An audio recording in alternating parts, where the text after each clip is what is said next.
Well, the state constitution could be reshaped forever based on the ballots being cast today. 5 questions on your ballot giving you the option to decide the highest laws of the land right here in our state. 13 Action News reporter Sean Delancey live at the election department to break down the most consequential questions you get to decide. Sean.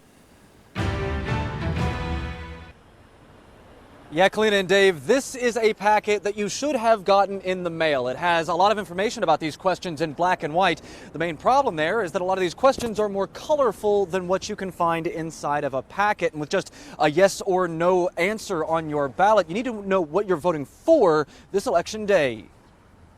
Question 4 on your ballot is all about your ability to cast a vote. There are certain things that are fundamental to our rights as American citizens. Senator Pat Spearman has led the charge to pass Question 4, which creates a voter's Bill of Rights and enshrines them in the state constitution, setting things like receiving a paper ballot, having access to the polls without discrimination, and more into stone. If we don't put this in our constitution, a legislature in 2023, 25, or whenever could come and say, well, we don't believe in this anymore. However, critics say enshrining certain rights, like having paper ballots into the Constitution, makes voting too rigid, hard to change in a world of quickly advancing technology.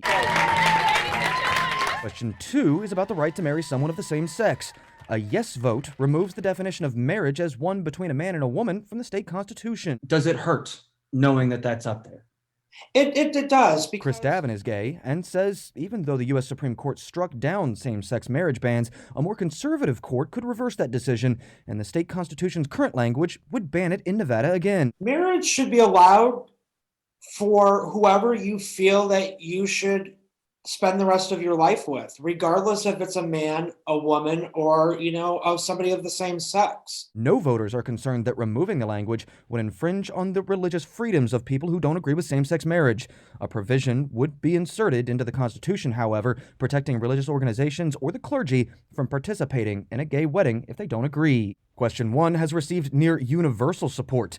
If passed, it would remove the state's Board of Regents' constitutional protections, giving the state legislature more power to control $1.2 billion in funding for state colleges. Author of the bill leading to Question 1, Elliot Anderson, says that the Board of Regents needs more oversight. The Board of Regents has acted completely unaccountable to Nevada taxpayers for so long. For over 150 years, the Board of Regents has acted as like a fourth branch of government that could not be held accountable by the people's branch of government. The state's arguments against passage say that the Board of Regents were designed by Nevada's founders as a group independent from the politics of the governor and legislature, and removing their protections is no guarantee of increased accountability, transparency, or efficiency. Now, there are 5 ballot questions in total, so make sure that you actually read your little pamphlet to make sure that you know all the little details before you actually go and vote this election day. Sean Delancey, 13 Action News. Sean, thank you. And Sean's been doing a lot of coverage for us. So if you want to get caught up on some of his stories, you can always head to our website as well and click on the Election 2020 section to get caught up on some of his stories there.